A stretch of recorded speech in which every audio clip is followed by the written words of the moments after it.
Hello humans, this is Random Guy and welcome to the Random Channel. It has been a while since I've played this fucking game, Medieval Fantasy Wizard's Choice Chapter 5. We were doing the playthrough run of this. I already did my own choice-based run and I fucked it up real fucking bad. And now we're just doing, step by step by the walkthrough. We have already gone through most of the chapters, just a few choices left, like 10-15 choices. So this should just we should just get that out of the way so we can move on to chapter 6. I think there is a chapter 6. I'm sure there's a chapter 6, but I can't be too sure. For a little recap, as far as I can remember, last time we came to Svelak, which is the dragon, and he took the girl with us, who I forgot the name of. He took her and went someplace else, and the demon that's inside us was making fun of us that we are getting cugged, and he's probably fucking her right now, and she's probably enjoying it, something like that. That was exactly the line he said, and so we went to explore and we found a tower in which he kept all the girls he captured. Now we escaped from that place and came back to the castle, and now he's back. Now we still don't know what happened to the girl. Whatever her name was, I don't remember if they ever showed her after they came back. So now we are talking to Svelak, and this is the conversation that's going to be going on. So here it is. The two of you are curious. What the fuck am I saying? I thought there was a comma after curious. The two of you are curious creatures. The two of you are curious creatures. You're vampires, and yet you do not accept what you are. My lord, we have not been fully consumed by the demons that infect us. Not yet, at least, you say. Yes, I gathered as much from Narissa. Narissa, right. She intrigues me. How has she held on? What is it, or who is it that she is holding on to? He asks. Okay, so I think this is a very interesting part. So I think what is going to happen here, I'm not sure, but I'm pretty damn sure, it just generally goes that way. He's more than likely going to say, it's because of you that she's holding on to her, sanity. So all I have to do is get rid of you. So either he's going to kill us, so we have to escape from there, or he's going to be like, leave. I don't want to kill you, just leave. So we will have a choice. Do we want to leave or do we want to resist? If we resist, he's probably going to kill us like one shot and we're like minus 99 health. So it's best that if he gives us the option to leave, we are going to leave. And I have the notes and I'm going to look through them. Maybe it says resist, so I'm just going to resist. So we'll see. You shake your head and cast your eyes to the ground. He thinks you are what she is holding on to, says Thantos. You know what I think? So I thought it said she. It's been a while since I've read out loud. I generally don't speak that much when I'm reading something. I don't read out loud at least. So it's a little bit, it's been a while. So excuse me. Asked the dragon. Without waiting for a reply, he continues. I think that it is a shame to not be at peace with what you are. I can take many forms, live an entire life in this body if I wished. But I never forget who I am. I embrace it. Narissa is like a butterfly wishing to be a caterpillar again. She is filled with sad yearning, sad yearning? Okay. Yeah, she is filled with sad yearning, destined to never be fulfilled, an unnecessary and nonsensical torment. Svelak rises from his throne and looks at you with a fierce gaze. His eyes are bottomless pit ringed with fire. What is it that keeps her from embracing her nature? And how can I trust a being that does not accept what she is? When you war with yourself, you cannot have purpose. You cannot stand against a hard world. You cannot know obedience when you haven't even, when you haven't even dominion of yourself, right? There's this fucking, story to use some heavy words. It's not like they're so out of the park that I don't know what they mean. It's that I just generally don't encounter them as much. So I don't expect them as much as well. So yeah, you haven't even dominion of yourself. He has the look of murder, cries Thantos. I'm not mistaken in this. For I know the look well. He fancies Narissa and will brook no competition from you. You are afraid to stay, you do not want to flee. You want to know where Narissa is. Perhaps if you can answer his question, he will answer yours. Narissa is clinging to her former patron, the goddess Aletheia, you say. She was a cleric of Aletheia, yes. She told me in her former life that is not it. Aletheia is too distant. Oh, no, I fucked up the line. She was a cleric of Aletheia, yes. She told me of her former life. That is not it. Aletheia is too distant now. Something else holds her. Something closer. He takes a step towards you with a cruel smile. Gods, he has all but declared us dead. Run, says Thantus. Rage boils inside you. A smug smile from a lying, dishonorable villain, you think. I will wipe that smile away. Take her away from me. Take her away from me. Thieving, selfish, stinking. Do not think it. You cannot defeat him. Escape. Use your jump spell to leap to the windows. Thantus shouts in your mind. So he is, I think he is trying to kill us then. Let me see. Do I have anything that says what I should do in the situation? Try to find another way into the tower. Leave immediately. Jump to the window to leave. It says jump to the window to flee. Right, that must be it. I mean, I can't continue talking. He clearly wants to kill us. He's not even giving us an option to leave. As I said, he probably will. So, yeah. So I'm gonna jump to the window to leave. It's pointless to run or attack or the lightning bolt a fucking dragon. Like, until unless I am like the guy from Dark Souls, what was his name? Gwen? Yeah, Lord Gwen. Until unless I was Lord Gwen and I was chucking lightning to take off armor from the dragon, I don't think lightning bolt will do much. So we're going to jump to window to leave. This one. Wise retreat. Know when to walk away, know when to run. So my mana decreased by 1, life decreased by 2. I thought even if I run from this situation, like using this walkthrough, I thought my life would go down like at least 10 or 12 because he's just gonna slice me up or something. Ah, Narissa, there you are. You exclaim as you point behind Swillac. His eyes twitch, but apparently he's too ancient to fall for that old trick. With an arcane word, you leap up through a window about 2 men high. You fall down onto a roof. Scrambling to your feet, you see Swillac above looking at you standing in the window. He still has his sardonic smile, but his eyes twinkle with predatory interest. Straight below you is his courtyard full of virgins, who have been transformed into rabbits. Beyond that is the wall. Given how high you are and your strength, you may be able to clear it. He's toying with you, says Thantus. So we have drop into the rabbit courtyard. So we're gonna do that. Nope. It's a long drop, but you have a Featherfall spell. Do you use it? Use Featherfall, okay. Let's use Featherfall. Yes, use his precious virgin rabbits as hostage.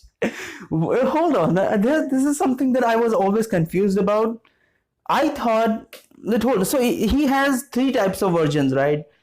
Not 3 types of virgins, 3 types of girls. One is his the girls who he fucks and to the point that they break and they either want to kill themselves or run away or just go ape shit. So he transforms those into stone.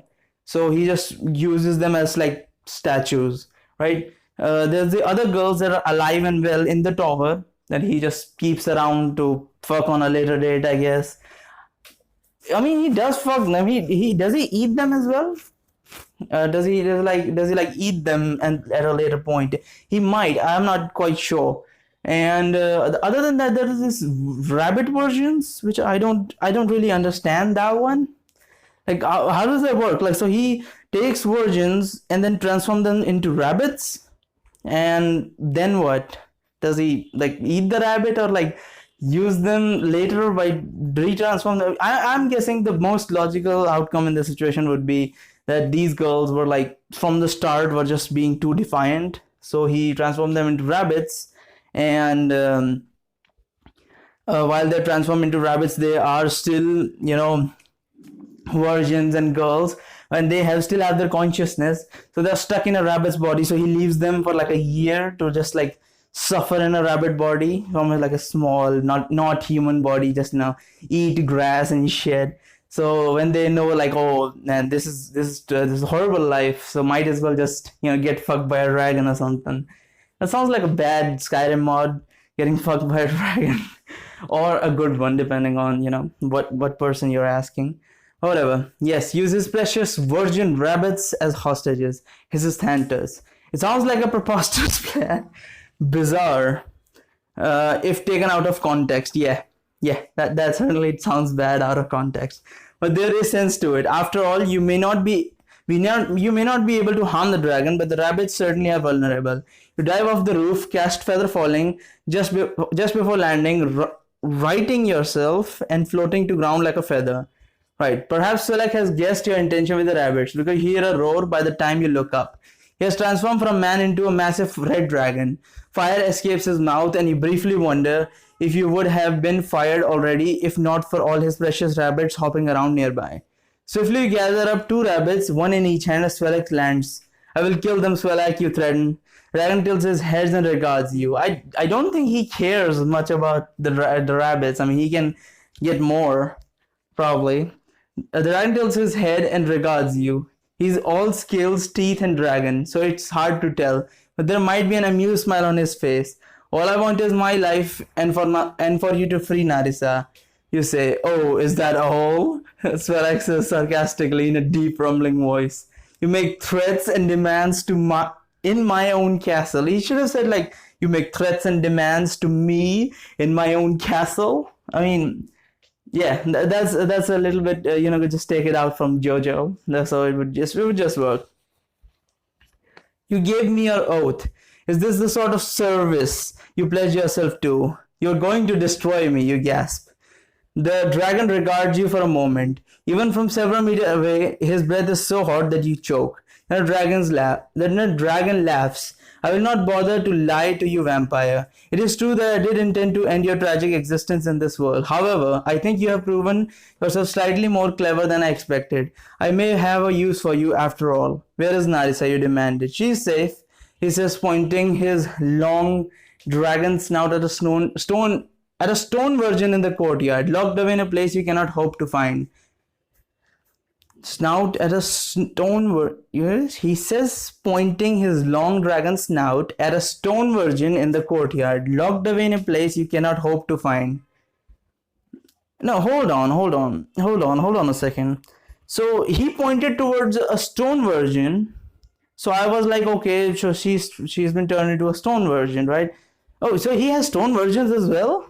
I thought he turned the girls who were like, after being used by him, break. So he turns them into stone. Okay, so he turns anyone into stone just because he feels like it. What is he, Medusa? Whatever. So where did the treasure room come from? When he's pointing at a stone virgin, I have no idea. Maybe he's just turning his head or something.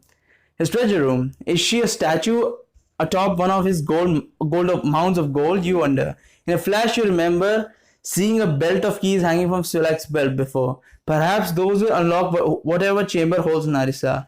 You may even see her again soon. I have a task for you. Come. He slithers to the top of the courtyard wall as the stonework cracks and rocks peel away. You do not move.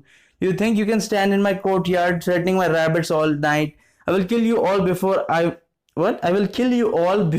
will stand another moment of your impudence. Something in his tone tells you that he means it. You set the rabbit down and climb to the top of the wall. There, do you see that smoke? He says, pointing off into the forest. It is the work of a cowardly knight who terrorizes my trees in hopes of drawing me out. But I will not be baited like a stupid beast. I would not give him even that satisfaction.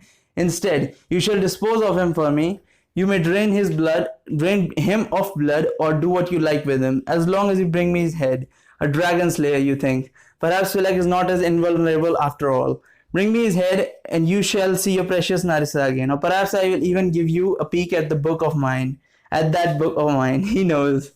He laughs. He laughs his deep rumble again as he watches the expression on your face. The book of names? Yes, your beloved told me about that. She told me a great many things. Seeing few options, you agree to undertake the dragon's quest. Because sunrise is near, Svelek invites you to spend the day by setting off tomorrow night to dispose of the night. Man increases 4, life increases 2, morale decreases 2. In this one, the morale, if it hits 0, then you will die. because your demon's gonna take over. Just in case anyone forgot. A day in the pit is miserable, but otherwise uneventful. You set off the next night, anxious to find the night. What? You set off the next? Oh, it's just two nights, so just different type of nights. He set off the next night, anxious to find the night, which turns out to be an easy task. You head towards the great billowing plume of smoke, obvious even at night thanks to your night vision. Eventually, you come to a wall of trees. The trees appear to have backed into one another on their own accord, like frightened. Oh, because of fire, right? The trees can move. They fear the fire and flee as best as they can, you think. What a cowardly lord. Why would they not trample this knight with his feeble torch, says Thanatos. It is the dragon that is the coward. This knight terrorizes dragon's forest for the entire day and then he sends me to clean it up, you think? A dragon's player expects to fight a dragon, not a vampire. Svelak did not live as long by being a fool, says Thanatos. After squeezing through the tree wall, there is a clearing of ash. There is almost no cover other than some smoking tree husks, stumps, and logs. About 100 meters away is a large campfire with a man sitting beside it in an armor that gleams in the moonlight. There's a saddle horse tethered near him. Another saddle horse a few places away, crawling from one burnt out stump to the next. You creep up to within 20 meters of the camp. The knight is speaking softly, but thanks to excellent hearing, you can make out the words. It is but a trifle to save you, my lady. Oh, he's practicing. He's practicing to, save the girls. He whispers as he gazes at the horse's leg near him. No, it is my pleasure and duty to rescue my lady. The knight scoots closer to his horse, wistful look in his eyes. I think this dragon slayer may be an imbecile, says Thanatos. Haha. The knight laughs gently. My lady, I do not think that would be proper. I am engaged to another. Oh, this is so fucking retarded. It's like the one character in anime. It's like, oh, I am the savior of all women, and just something like that, and he's just an absolute fucking pleb. Okay. The knight puts his hand out tenaciously towards the horse's leg. The horse backs off slightly. The horse appears nervous. You are not sure it is because the animal has caused scent of a vampire blood or it is due to the knight's advances. To take the life of a black-hearted dragon was my duty, but to take the innocence of one as lovely as you. The knight pauses as though listening to a reply. Then he laughs softly. Oh yes, it is true that it would be a night of great pleasure, one to remember fondly even in your waning years. The knight has wait, hold on. In an one to remember fondly even in your waning years. So is it saying that it was so good that when he gets old he will still remember it, or is he saying that he is old and he can't even forget something like this, like in your waning years? Like, is he in his waning years right now, or is he going to be? I think he's going to be. I don't think he's that old. But okay. The knight has his eyes half closed now, and scoots more towards the horse. You say this fool, now to save him embarrassment before the gods, says Thanatos. Oh my. It's like that one meme. Oh my. The knight whispers as he strokes the horse's leg. You have such a calf, skin like newly yielded milk. A fool he might be, although I must give him credit for imagination. Wait, what? You have such a calf, skin like newly yielded milk. Fucking hell, that's a line. That's certainly a line. Like, I've never seen someone compare skin to MILF. No, not MILF, milk. Okay. A fool he might be, although I must give him credit for imagination, you think. While he's enthralled by his idiotic fantasies, let us fall upon him and drain him, says Thanatos. On the veins of his body, perhaps he can be of some use. From the veins of his body. Perhaps he can help me slay the dragon, you wonder. This man, surely, you jest. Besides, you were sent to slay him, not bring him back to the castle alive. Take his head as you were told, says Thanatos. He has weapons that are certainly enchanted to slay dragons. As a vampire, I have more than enough strength to wield a blade, you think. But you haven't the skill of a warrior. Do not forget your place, spellspinner. Perhaps it would be best to talk to him, you think. You will lose the element of surprise, exclaims Thanatos. And what will he say seeing someone like you in Dragon's Forest, a place populated by creatures only of dragons choosing. If you must challenge Svelak, your only hope is to use the knight's head as bait. Svelak gloats over yet another dragon slayer head. As Svelak gloats over yet another. You strike with a blade. If the sword this moron carries truly is forged to pierce dragon armor, and if the gods grant you more luck than you deserve, you may succeed. The other horse whines nervously, looks over your way. Where is his squire, you wonder? Do not waffle. The skittish horse smells you. Any moment the stupid beast will start stampeding about and ruin the moments for our ladies, man, here, says Thanatos. Man. Well, he's rather intent on his horse. I cannot hope to find a time of greater vulnerability, you think. Now let's see what we are supposed to do. Because of my this choice right here, by the way, is specifically tailored for you to press kill him. You know, the guide says that I'm supposed to talk to the knight, but remember, you're supposed to not kill him in this situation because, like in the second chapter, right? There was this scene where you go to a grand wizard, but the grand wizard is not there, so you meet an elf, which is that particular elf is what is that? The elf, right? The elf is the apprentice of the grand wizard, right? And you talk to her, and she will fucking body you, right? So unless you want to get bodied again, or like in this situation, if you kill him, then you lose the advantage which the game is trying to give you. But they made this choice in this specific manner because you have in your mind that no one can be trusted from that elf specifically. So you may want to choose kill him, but we're supposed to talk to the knight. So let's talk to the knight. Perhaps I could ally with him, ally with this dragon slayer. You think you plan to use a charm spell or simply talk to him? It says just talk. Let's use just talk, and life decreases by 9. Hello, sir, you hail, emerging from hiding. Shardul the knight leaps to his feet. His face turns red, either from rage or embarrassment. You're not sure. Who goes there? He shouts. You give your name and that you are here to seek his aid in slaying the dragon. Shape-shifting liar. You are the dragon, he shouts, draws his swords and charges. Despite the heavy armor, he's pretty fast. You did not expect this level of hostility. You leap away from his swing, but the tip of the blade slices you. It knocks too deep, but the gash is across your entire chest. Blood courses out. So he put a sliding oblique on our chest. Right. He rushes forward, you sidestep and trip him. Down he goes with a clang, and then you leap upon him with your dagger, stabbing away at his exposed neck and face. When you're certain he is dead, you unsheath the sword at his belt. Why did you not feed on him? Thanatos said.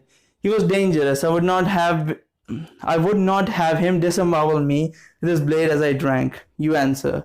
You're about to prepare to cut the knight's head off when you hear footfalls behind you.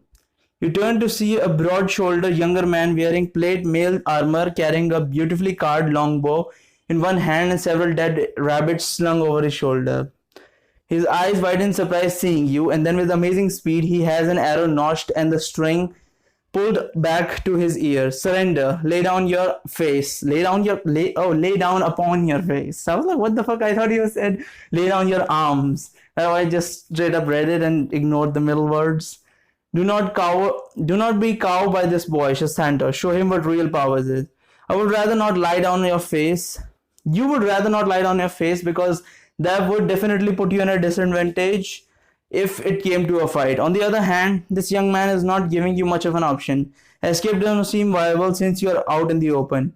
Judging by the impressive array of dead rabbits slung over his shoulder, this guy will hit you at least once before you find cover. Finally, there's a lightning bolt. What? Finally, there's lightning bolt. That may be just the thing to fry him in his armor. Okay, so we are not killing Svelak in this one. I felt like we would, or whatever happens with Svelak. I mean, I feel like we're gonna kill him, but I'm not too sure. But, things might turn out differently, but we'll see. So, what do we have? So, why did we even talk to the fucking knight? Because all we did was lose 9 life. But the guide says you're supposed to talk to him. Whatever.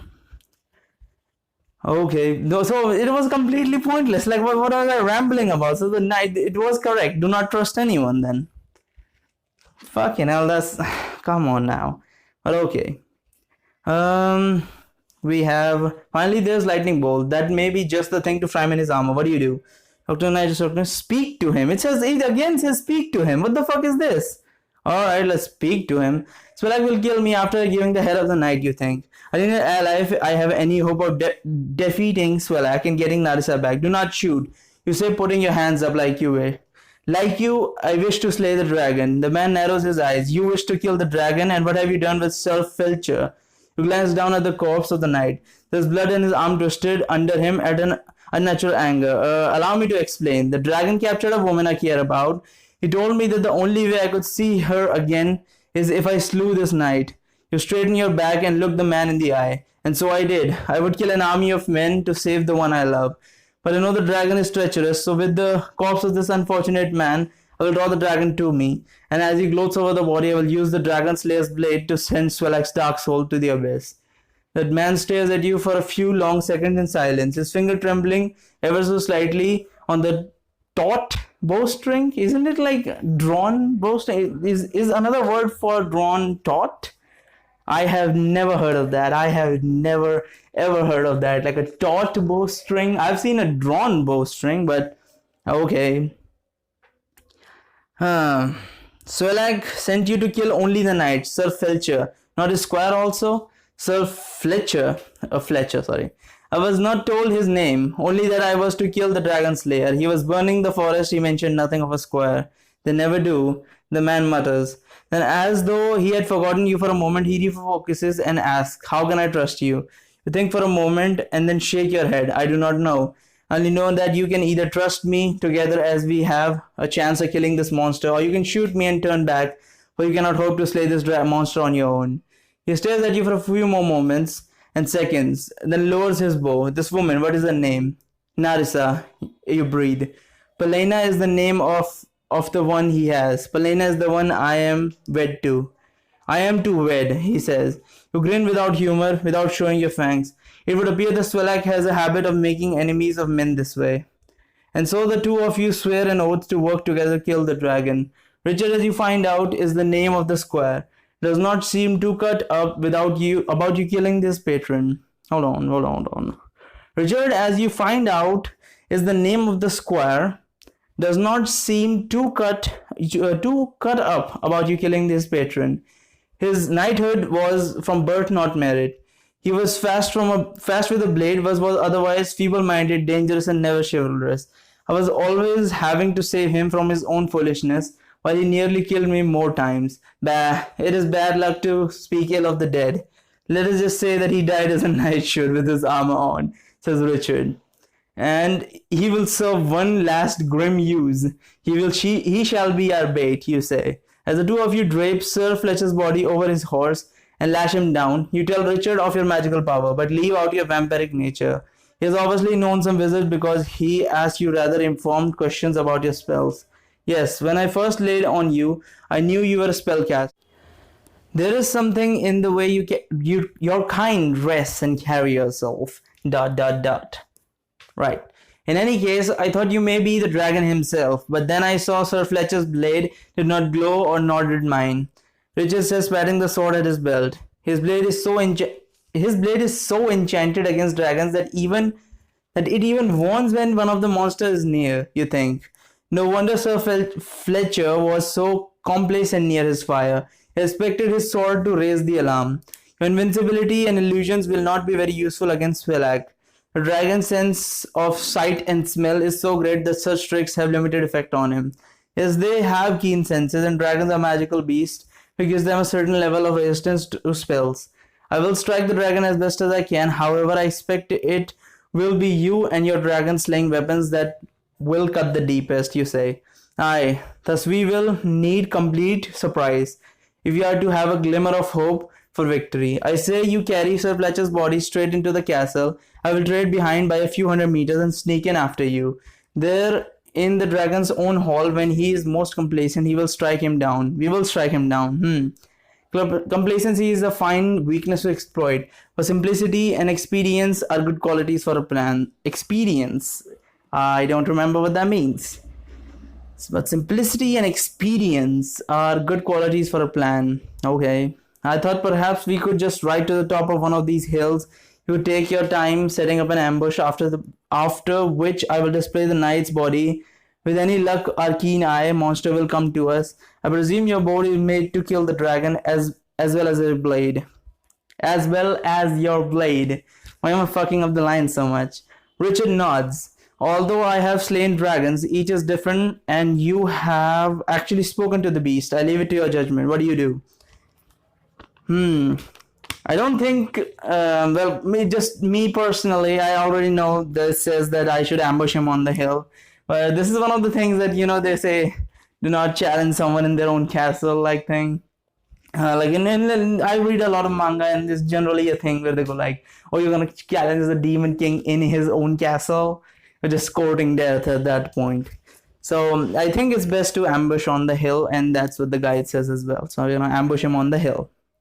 The two of you start up the hill with the knight's corpse slung over his horse. So we are killing him in this one? Might be. The two of you start up the hill with the knight's corpse slung over his horse. The more you think about it, the more pleased you are with this plan. The squire is not skilled in stealth, and Svelak has clean eyes. The dragon would likely spot Richard trailing me as I approach the castle, you think. And how would he enter after I am? Svelak would raise his drawbridge. Would he not? And even if he could get in, what are the magical wards the dragon has on his castle? We are not virgin women. We cannot enter without the dragon's knowledge. Truly, this is the best course. When you reach the top of the hill, you gather wood for a fire. Meanwhile, Richard camouflages himself in the underbrush among plants that will not walk away if afraid. Oh, okay. So Richard goes and hides behind some trees and like shrubbery. But these plants are like normal plants, not like, the weird plants that, back up to like touch me not or something. But whatever. When you have a large bonfire prepared, you set to work cutting off Sir Fletcher's head. It is a grisly task, blasphemous even. However, you convince yourself it is for a good cause. Besides, mounting heads on sharpened spikes is a common, respectable, even course of action in your medieval world. It's like the fucking who is that? Narrator. The narrator is actually someone from a different world, like an isekai character or something. Right? He's talking like in your medieval world or something like that. Finally, mounting the head will surely please the dragon. Perhaps reassure his black heart that the dragon's lair is indeed dead, and he has nothing to fear. Once the deed is done, you start the fire and mount the head on a thick, reasonably straight stick as long as a pike. As the bonfire slowly catches, the trees begin to slowly skirt fearfully away. Just as you planned, within minutes you have yourself a clearing. There will be no cover for the dragon against Richard's arrow. Not long after clearing has been made, a great shadow is cast from the moonlight, and the dragon alights in the clearing. You are not sure which direction he came from or whether he simply teleported into the area. In any case, you are not happy with it. You have not even sprung the ambush, and the dragon is already full of surprises. In his dragon form, Svelak is terrifying, glistening with spikes and scales. He is one destined only to kill. He is one designed only to kill. He regards you for a moment with reptilian eyes, then snakes over to the mounted head. He opens his mouth slightly and lets out a rumbling laugh. I will burn the flesh from your skull and add it to the pile of the dragon's layers. I should hire a craftsman to make something useful out of all these bones, perhaps a table or perhaps a new throne. He looks at the head as though he expects it to answer. He then regards you again. Oh, a throne is always a good choice for bone construction. Tell him so. Do not displease him, for we are one fiery breath away from death. Ooh, we got the thumbnail. What is that in his hand? Whatever. A throne made of bones. That's just... A throne made of bones of your enemies would be such a classic choice, my lord. You say with a low bow. He breathes a gout of flame onto the head between his claws and burning away the flesh, leaving only a blackened, smoldering skull. Better, he says as he inspects his work. Blackened, smoldering skull. That sounds like one of those wither skeletons from Nether in Minecraft. That's the picture. That's what I'm going to be using for the thumbnail, which I am not sure what he has in his hands. But okay, he's not that like big and intimidating as I thought he would be. He looks like one of those dinosaurs that like spit venom at you.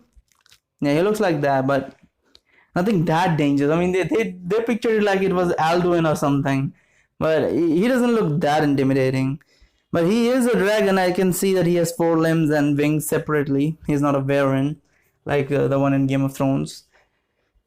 And this, he exclaims. He delicately picks up the sword from the ground near the armored body. The sword glows fiercely and gives off a hum. Flame Quencher is the name of this blade. It is unique and would make a fine addition to my collection. However, it is a blade forged to kill my kind. Solag then breathes a great gout of fire onto the blade in his hand. The blade turns bright red, while the handle seems ineffective. It may be a challenge finding means of melting this down. Perhaps I will shatter it. That will be pleasure. Now, he says, looking at you, why did you not bring this to me? Why must I fly to this hill? I thought it better to save you the delay and save me the burden of all this. Better to save you the delay and save me the burden of all of this. You mentioned to the mail-plated body and weapons. This is all rather cumbersome, and I must save my strength since you seem unwilling to share any of your food with me. Solag laughs. Fair enough. Now, before I give you your deserved reward, why don't you tell me the tale? You do not like the way he said the word deserved. Decide that you better make this tale a long and detailed one. Just as you begin, the dragon puts up a claw and sniffs the air.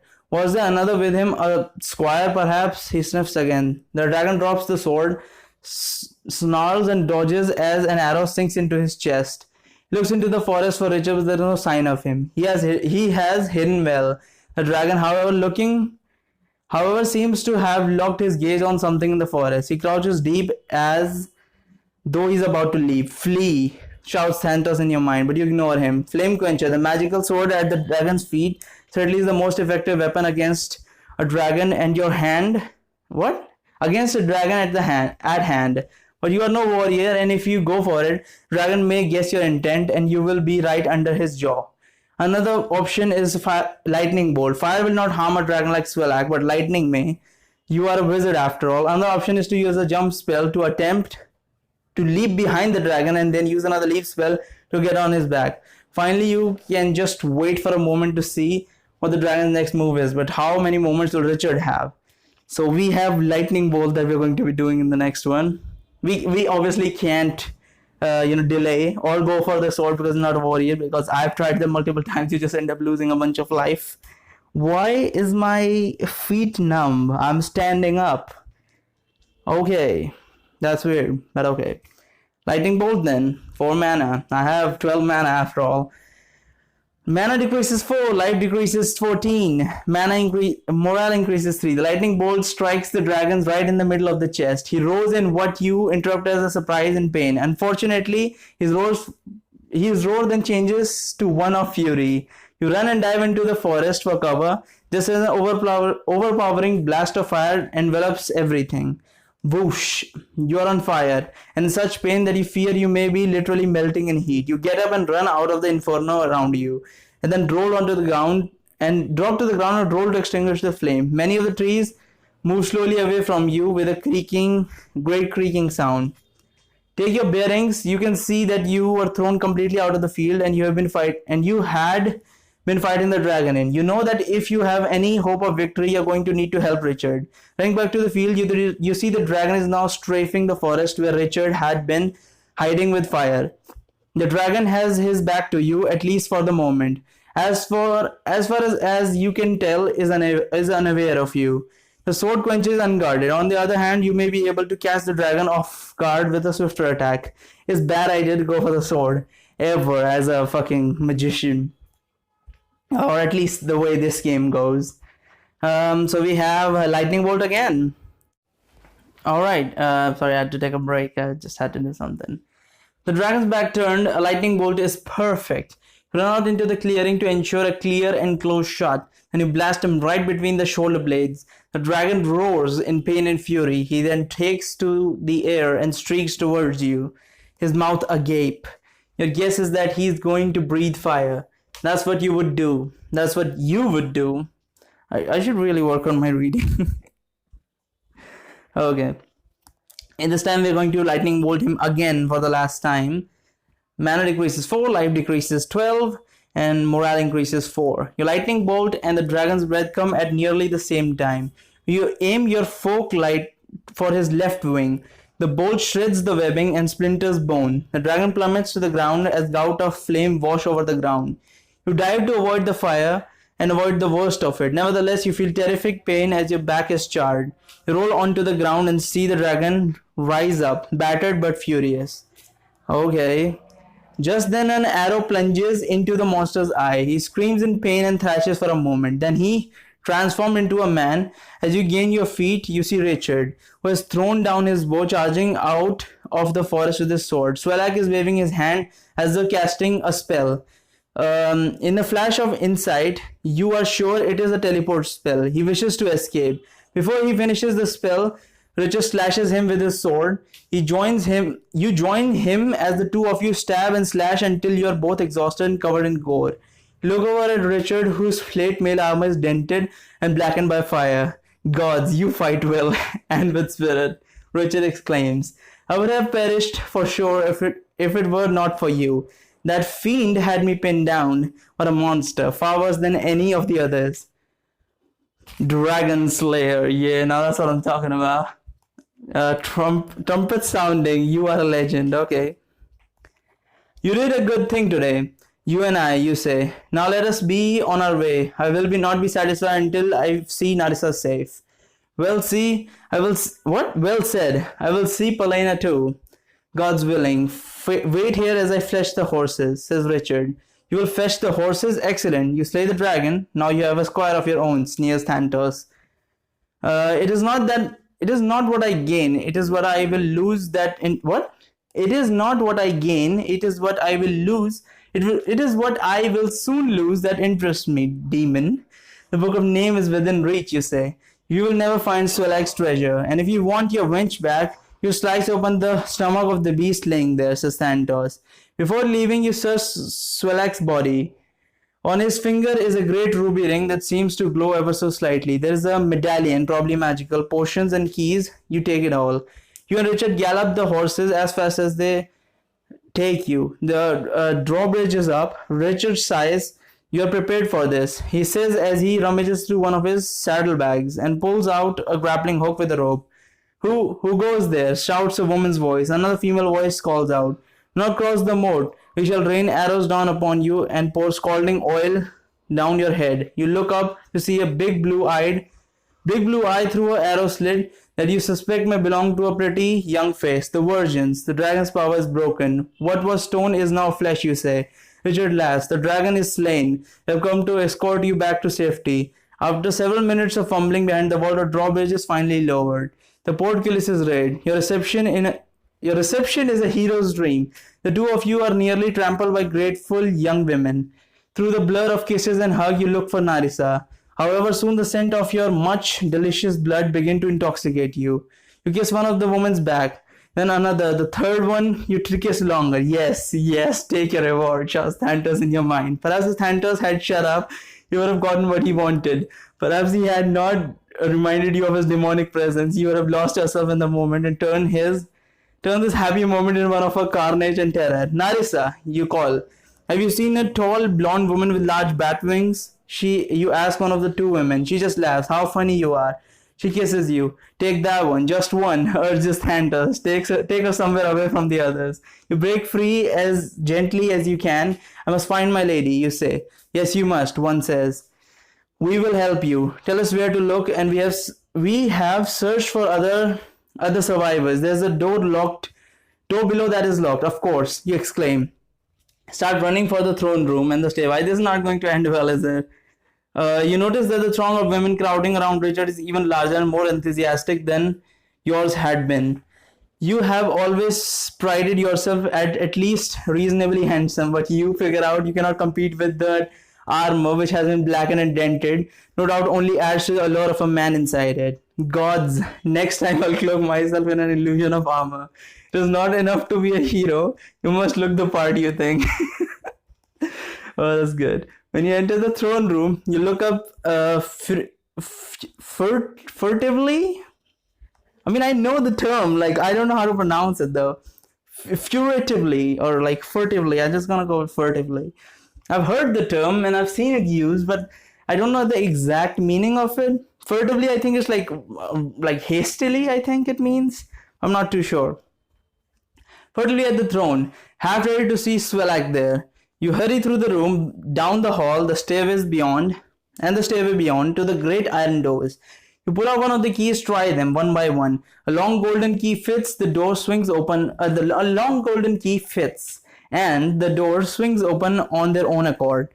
The dragon had insinuated that he had turned Narissa to stone. A part of you imagined her on the other side of the door waiting for you. As it turns out, there is no one, only a wide dark hall. You wonder if the hall is trapped, and if so, whether traps were magical and were dispelled when the dragon died. You hope so. You walk along the hall, notice a large shaft above you. There is no ladder. It seems so out of place. I wonder if this has been covered with an illusion, you think. Perhaps this is the entrance to the dragon's treasure room. If so, then straight ahead is at best a decoy, and at worst a trap. Decide to climb up onto the shaft. The masonry here is loose enough for you to find adequate hand and foot hands. What? Adequate hand and footholds. Okay. Oh, the foot hands? What the fuck is a foot hand? Okay, the shaft leads to the end of another hall. Soon the hall branches into three directions, one straight, one left, and one right. You stop, listen, sniff the air. Straight ahead smells like rot, as though something is dead. To the left, you think you can hear faint sounds like let me out. It sounds like Narissa, but that could be your mind playing tricks on you or an auditory illusion. To the right, smells pleasant like a garden, perhaps. So, on the right, smells pleasant like a garden, perhaps. It says I should go left. I would normally, in this situation, if I was just playing myself without, a guide, I would definitely go right, I think, to the garden. But it says left, and left is where the girl is shouting, let's go left. Morale decreases 3. Down the hall you go. Soon as you come to large double doors, you listen. There is something. Weeping? Narissa, you shout without worrying about what it really might be on the other side. Yes, it is me, you hear. With your keen hearing, you know it is her voice, a trick. Svelak was a powerful wizard as well as the dragons. See this Tantos. Tantos continues to discourage you, but you have ceased listening. You fumble for the keys until one fits. The door swings open. There is Narissa before you. She's laughing and crying at the same time.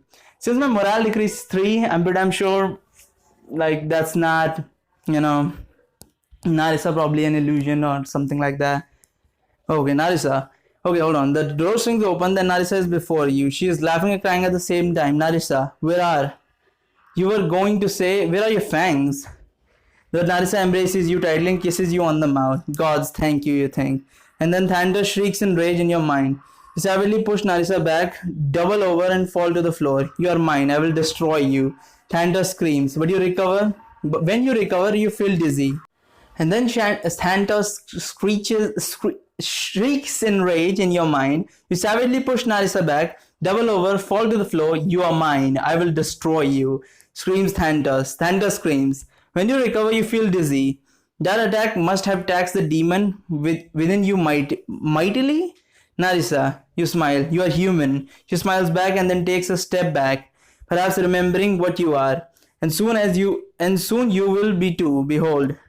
She points to the hall behind you that opens up to wealth like you have never dreamed. Piles of gold, jewels, art, and treasure you cannot even identify. You run into the treasure room, which is illuminated by huge diamonds suspended from the ceiling that emanates bright magical light. In the center of the room is a large glowing leather book on the stand. Before you know what you are doing, you stride over to open it. It is a spells book like you have never seen. Each page is a work of art with some passages or pictures inked with gold, other inked with blood, still others with gods know what substance. You slam the book shut, put it into your backpack. Narissa laughs. There will be plenty of time for looting later. Perhaps what you need is freedom. Now, where has he gone off to? She asks seemingly to herself, and she peers around mounds of treasure. There he is. This one has been in my old company since I woke as flesh again. He is not much for conversation. Out from behind a great gold-trimmed statue paces a cloaked man carrying a book in front of him as though reading it. Drala was right. You were right. The Book of Names gave me the true name of the demon and cast her out. Narissa throws her arms up in the air in glee. And then when my curse is finally lifted, I feared that I was going to be left to starve in here alone. Aside from the reader, his walking corpse or whatever it is, without you, but here you are. Yes, here I am, you smile, and your smile reminds you of your fangs. What of the dragon? Asked Narissa. He's dead, you say. Her claps her hand. Bards will sing the tale, I'm sure. First let us get rid of your burden. Ask the reader to tell you the name of the demon within you. You approach the skeletal creature holding the book. It looks up to reveal a mummified face with pits for eyes. To each being, only one name will I give, no more. Reader, do you see deeper than flesh? If so, tell me the name of the demon that rides me. That sounds gay. I call him Thanatos, but he goes by many names. You then list off the names you know for the demon to make sure there is no ambiguity about who you're talking about. Surprisingly, Thanatos is silent within you. Either he does not expect this to work or is too exhausted from his earlier efforts, or he is waiting for something. At least after you have named all the names you know for the demon, the reader nods and begins paging through his book. After some time, he stops and extends a bony finger over the text. Unable to contain your curiosity about magic, you walk over and look at the book. The text is illegible to you. Indeed, the symbols are moving, writhing, snaking, and going in and out of focus. Only the reader can read from book. You remind yourself. The reader can read from the book. You remind yourself. His name is Zazothiol Fanaleth. Okay, so he says 3 times. Reader says over and over. As a wizard, you are able to remember the arcane name the first time you heard it. When I cast my demon out, there was a portal of some kind. The demon was pulled into it, says Narissa. Likely a portal to the abyss, you say. You take a deep breath. Zazothiol Fanaleth, demon within me, I command you to return to the abyss, which is your rightful place. Nothing happens for a few seconds, then you feel a piercing pain go through you as though you're being torn apart inside. As first you think you're screaming, and then you realize the scream is not your own but coming from Thanatos, who is now beside you. His mouth full of razor teeth is wide open in pain. The hooves on his feet swing. The hooves? My throat is fucking dry, so I can't speak. The hooves on his feet swing in the air, and his clawed hands flail about. Then a shimmering blue light appears and expands and takes the shape of an oval door. Now human, your reflexes are not as fast, so you are unable to leap away before Thanatos grabs you. It is not flesh grabbing you as much as the squeeze of a hand. It is more like a great wind pushing you along. You struggle with all your might, but you are being dragged towards the portal. No, Narissa shouts as he grabs your hand and pulls. Come with me, Thanatos screeches. Thanatos screeches, hatred contorting his face. Zazothiol Fanaleth, I command you to release me. You shout, nothing happens. Whatever. Yes, I command you to release me. Fool, the power of a name can only be used once, and then a new name is given. You are free, now so am I, laughs Thanatos. The 3 of you continue to slip towards the portal. You pull out your dagger and slash at Thanatos' hand, but your dagger meets nothing. Like a ghost, you think. Thanatos looks back at the portal and then looks back at you. His eyes now wide in abject terror. He knows where he's going. Turns back to Narissa, his eyes squirted by exertion. I love you. As you care for me, promise me that you will live a good life, you say, and then you pull her face close and kiss her. Well, that's pretty heartwarming, but I guessed as much. And let me read that again. I love you. As you care for me, promise me that you will live a good life, you say, and then you pull her face close and kiss her. No, she shouts as you wring yourself free of her. When a grip breaks, she falls backward while you and Thanatos are flung down into the floor and then swiftly slide into the portal, a portal to hell. Let me just say this. I thought that the Richard was going to show up and he's going to shoot with his dragon slaying bow or something, and that would save us, but nope. Okay, let's see the stats then. Wizard's Choice Chapter 5. Yeah, that is the 6th chapter, I think. Curious. What choices others made? Okay, the word on technology guardian options. But really? We didn't get that option before, I think. Feared by the dragons, loved by the world. Yeah, the guide was not correct, that means. Because there was this one scene where you could just straight up kill the dragon slayer. There was no need for, talking to him. So I'm pretty damn sure that's why we didn't get what we needed. As a vampire, you have managed to keep your demon from consuming what's left of your humanity, at the same time keeping alive and slaying the dragon. You've earned this and that. Feared by dragons, loved by virgin, champion for virgins. That's what I got. Okay. Oh, just by 10. Like, I got 1040. I could have got 1050 and got the top one. But okay. Whew. That was fucking good. It's been a while, but that was fucking good. So that is it for me for today. That was fun. Honestly, if they would have just ended there, even then that would have been an amazing story. But there's one more chapter, so it's either us getting completely destroyed in the portal of Abyss, or we are going to, what is that? We're going to survive somehow. I don't understand how this works. Narissa, her demon didn't grab her, but my demon grabbed me. That makes no sense. But okay, it's the demon differences, I guess. Thank you so much for watching, and there's a link in the description to my Twitter. That's I post every now and then some memes and shit. There's also a link to my Twitter DTube account where I play hentai games. I haven't played in a while since my PC's just fucked, and I will be buying one just a month at most, I think. It's just that every single time, I got the money, but just my parents was they're like, nah, you ain't buying shit. So I'm not gonna study if I buy a PC. That's not the case, but whatever. So I will get one, so I will get back to playing hentai games there. But you can check out my playlist. Instructions and the link are in the description. Thank you so much for watching, and bye bye.